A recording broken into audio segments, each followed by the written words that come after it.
el último territorio que perdió México y que pocos se dieron cuenta. Bienvenidos Nopal Brothers y Nopal Sisters a este nuevo video del Nopal Time Stops. Mi nombre es Marvin Lara y hoy vamos a hablar de una de las historias que da mucho coraje y que todos debemos conocer. Hoy les platicaré de la última vez que nos quitaron parte de nuestro territorio, lo cual ocurrió hace menos de 100 años. Desafortunadamente, a lo largo de la historia, México ha sido un país perdedor de territorios. Cuenta hoy con casi 2 millones de kilómetros cuadrados de superficie territorial, pero en su condición de colonia española alcanzó las dimensiones de un subcontinente, y aunque la pérdida que más duele es la que padecimos por culpa de los estadounidenses, donde se llevaron más de la mitad de nuestras tierras, te sorprenderá saber que esa no fue la última vez y que hubo una un poco más reciente. Pero, ¿quieres saber quiénes fueron los últimos que nos quitaron parte de nuestro territorio? Pues quédate atento hasta el final, que aquí te lo digo. Para la elaboración de este video, nos basamos en el artículo de la revista de la Universidad de México, Clipperton, Isla Mexicana, del autor Miguel González Avelar. El artículo, La desconocida y trágica historia de Clipperton, el último territorio que perdió México, de Inma Gil Rosendo, publicado en el sitio de la BBC en español, así como el artículo Isla Clipperton, el islote en disputa entre 3 países que esconde un tesoro pirata, de Rubén Rodríguez, publicado en el medio electrónico El Confidencial. Así que una vez aclarado lo anterior, ponte cómodo llegar a la botana, que aquí comenzamos.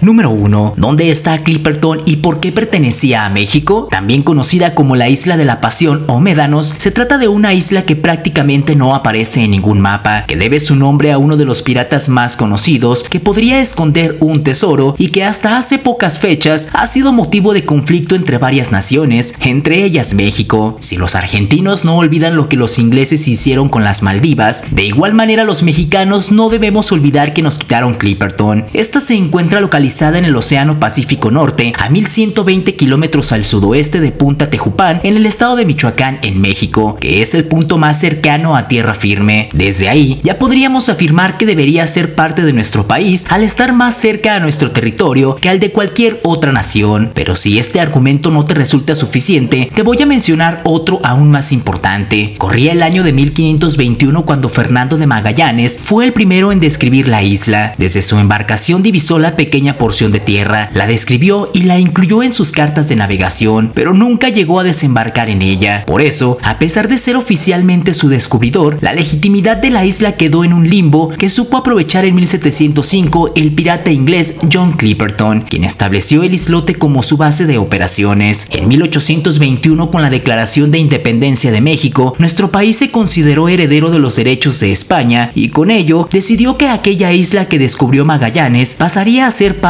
de nuestro territorio, de ahí que por antigüedad nos correspondía ese territorio. Número 2. ¿Cuál es la importancia de esta isla y por qué tantos países la quieren? La isla por sí sola no pareciera de mayor trascendencia. Cuenta con escasos recursos naturales que hacen prácticamente imposible que sea habitada por seres humanos. Además, es una pila de guano, que no es otra cosa que el excremento de miles de pájaros bobos que viven en la isla. Su enorme laguna en el interior, que se ve hermosa desde lejos, en realidad es de agua ácida que ni siquiera sirve para que peces vivan en ella. Y por si fuera poco, sus enormes riscos de piedra, las fuerzas de las mareas que la rodean y una enorme barrera de coral hacen muy difícil que los barcos puedan arribar a la isla. Y todavía hay más. Entre el montón de calamidades que padece la isla, la cereza del pastel es que se encuentra en el paso de la mayoría de huracanes que se forman en el Pacífico de nuestro país, por lo que constantemente es azotada por esos fenómenos naturales. Entonces, quizá te preguntes, ¿para qué la queremos si así se está de mal? Pues bueno, lo verdaderamente valioso es su ubicación. Esa es la razón por la que muchos países entraron en pleito de querer apropiársela, pues los franceses e ingleses la veían como un punto de paso para cargar suministros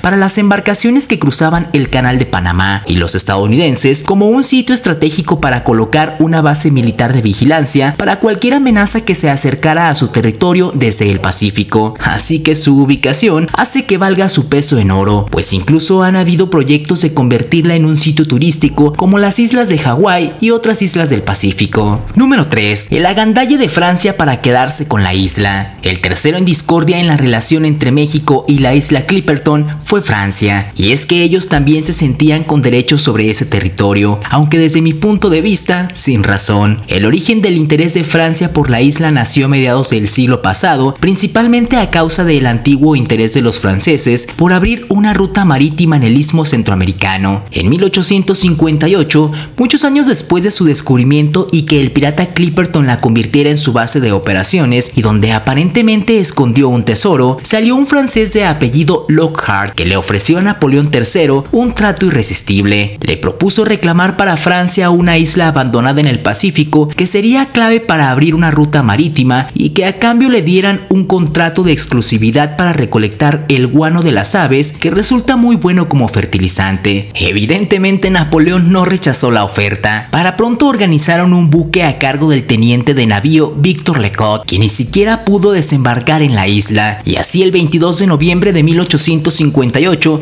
como se hacía en aquellos tiempos, aplicó el clásico "Matanga dijo la changa" y gritó a los cuatro vientos que ese territorio era ya ganado para su soberano, y levantó una acta administrativa desde la cubierta del barco, declarando que tomaba posesión de ella en nombre del emperador. De ahí se dirigió a Hawái, a más de 6.000 kilómetros de distancia, para informar al cónsul francés del resultado de su comisión, e hizo publicar la noticia en el periódico The Polynesian de Honolulu. Y así fue como Francia se sintió con derechos de reclamar la isla, que a partir de ahí la nombraron como la Isla de la Pasión, pero de manera absurda pronto la abandonaron, pues resultó que las muestras de guano extraídas de sus depósitos carecían de la concentración necesaria para hacerlos comercialmente rentables. En consecuencia, el proyecto de explotación guanera se abandonó y durante 40 años los franceses no volvieron a pararse por allí. Número 4. La isla se pone de moda y muchos países la quieren. Mientras todo esto pasaba, el gobierno de México ni cuenta se dio que los franceses ya habían ido a agandallarse la isla y que la habían abandonado. La tenían completamente en el olvido también, pero los que supieron sacarle provecho fueron los estadounidenses, que para pronto fueron por el excremento de las aves. De hecho, levantaron su bandera sobre la isla a finales del siglo XIX, apoyándose en la llamada Ley de las Islas Guaneras, aprobada en 1856, que autoriza a los ciudadanos a tomar posesión y explotar cualquier isla con depósitos de guano que estuviera deshabitada y que no estuviera bajo la jurisdicción de otro país. Pero no les duró mucho el gusto y pronto se volvió una disputa internacional que implicaba a 4 naciones, pues resulta que todo se dio a conocer a partir de un artículo periodístico en el diario Herald de Nueva York, que en agosto de 1897 informaba que acababa de regresar un barco cargado de guano de Clipperton y había informado que la bandera británica estaba a punto de reemplazar allí a la estadounidense porque una compañía inglesa quería apropiarse de la isla. Y fue así que durante las siguientes semanas varios periódicos mexicanos retomaron esa noticia y el gobierno mexicano se acordó que tenía una isla en el Pacífico con esas características, que la tenían en el abandono. Creció tanto la presión que ese mismo año el presidente Porfirio Díaz envió un cañonero al atolón para ver qué estaba pasando y defender la soberanía mexicana. Número 5. La fallida estrategia de Porfirio Díaz que provocó la pérdida de la isla. Porfirio Díaz, en su intento para defender la isla, mandó al capitán Ramón Arnaut y a su familia a habitar Clipperton. Así se convirtió en el primer y último gobernador mexicano de ese territorio. Los primeros años transcurrieron con relativa calma. Cada mes les enviaba provisiones desde el puerto de Acapulco. Sin embargo, con el inicio de la Revolución Mexicana y la huida de Porfirio Díaz, la familia quedó abandonada a su suerte y tuvieron que hacer de todo para intentar sobrevivir. No todos lo lograron. El propio capitán Arnaut perdió la vida en su intento por llegar a un barco que cruzaba cerca de la isla para pedir que lo rescataran. Mientras todo eso ocurría, las tensiones entre Francia y México iban en aumento en su lucha por el territorio, pues el gobierno galo no reconocía ningún acuerdo mexicano que tuviera relación con la isla. Presionado fuerte y diplomáticamente, Porfirio Díaz, en su intento por llegar a un acuerdo, aceptó la intervención de una arbitraje internacional que definiera a quién pertenecía la isla, y ese fue su mayor error. Pronto el Vaticano intervino como mediador y designó al rey Víctor Manuel III de Italia como el encargado de decidir. Casi 20 años transcurrirán antes de que el rey italiano dicte su laudo, lo cual ocurre el 28 de enero de 1931, largo periodo durante el cual ocurren hechos históricamente trascendentes, tanto en México como en el mundo. Todo era distinto, incluso ya no estaban los personajes que inicialmente habían solicitado el arbitraje internacional. No obstante, los mexicanos que estaban enterados seguían creyendo que nos darían la razón. Por eso causó mucha desilusión el fallo que otorgó la isla a Francia, y por eso hay allí una injusticia que reparar. La isla seguirá en su sitio por los siglos de los siglos, siempre más cerca de México que de Francia. Sin embargo, no pertenece a nuestro país. Número 6. Los errores que cometió México para perder la isla Clipperton. El principal error que cometió nuestro país es no haber establecido una base o por lo menos poner una banderita en la isla después de que consiguiéramos la independencia nacional. Por eso, para muchos países se trataba de una isla sin dueño, pero no solo quedó en eso, también hubo otros errores graves que provocaron que el rey italiano fallara a favor de Francia. Por ejemplo, no se tomaron en cuenta las pruebas de los mapas de los viajes españoles en cuyas rutas aparecía como la isla de Médanos, y sí se tomó en cuenta el avistamiento de los franceses que entre comillas la descubrieron y la registraron. Además, no se apeló de manera inmediata a la decisión del arbitraje ante la Corte Permanente de Justicia Internacional, que era la antecesora de la actual Corte Internacional de Justicia de La Haya, y por el contrario, México solo agachó la cabeza y aceptó la decisión de perder la isla, a tal punto que para pronto reformaron la Constitución para eliminar a Clipperton del artículo 42, en el que figuraba expresamente junto a otras islas mexicanas como parte integrante del territorio nacional. Número 7. ¿Qué ha pasado en los últimos años con la isla que perdió México? Después de la salida de la familia Arnaut, nunca volvió a tener una población permanente. Solo Estados Unidos estableció una base meteorológica y un centro de observaciones durante el segundo conflicto mundial. El presidente estadounidense Franklin Roosevelt intentó negociar con México para intentar recuperarla y se la cediera como base militar, pero en nuestro país no le hicieron caso. En 1962, la independencia de Argelia dejó a Francia sin campo para pruebas nucleares. Por este motivo, el Departamento de Defensa de Francia consideró a Clipperton como el sustituto. Sin embargo, debido al clima hostil de la isla y a su ubicación remota, se descartó esta posibilidad. Durante la década de los 70, se exploró la posibilidad de abrir la laguna y desarrollar la bahía como centro turístico y de comercio, pero se estudió el proyecto y resultaba inviable económicamente. Después, los franceses planeaban convertir a la isla en un basurero nuclear, pero México y Estados Unidos convencieron a Francia de abandonar esos planes. Hoy en día sigue siendo territorio francés, aunque la tienen en abandono, y cada cierto tiempo envían una embarcación para reemplazar la bandera y repintar las letras RF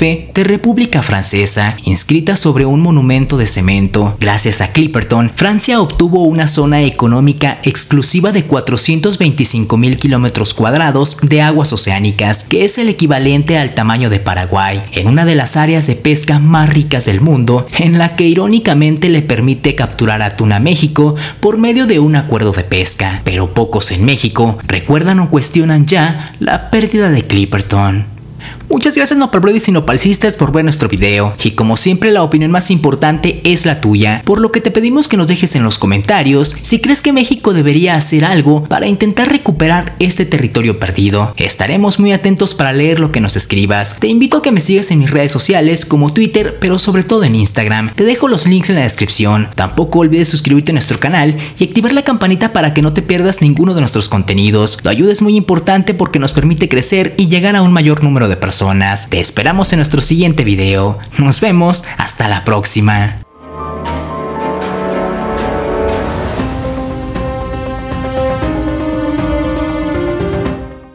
Terrible campo de concentración alemán que tuvo una zona llamada México. Bienvenidos Nopalbrothers y Nopalsisters a este nuevo video del Nopal Time Stops. Mi nombre es Marvin Lara y hoy vamos a hablar de una de las historias que resulta prácticamente desconocida para la mayoría de los mexicanos y que sin embargo todos la deberíamos de conocer, sobre todo aquellas personas que todavía formulan sus teorías absurdas de lo que hubiera pasado si México apoyaba a la Alemania de Hitler, pues con este video se darán cuenta de la imagen que tenían los nazis de nuestro país. Pero ¿quieres saber por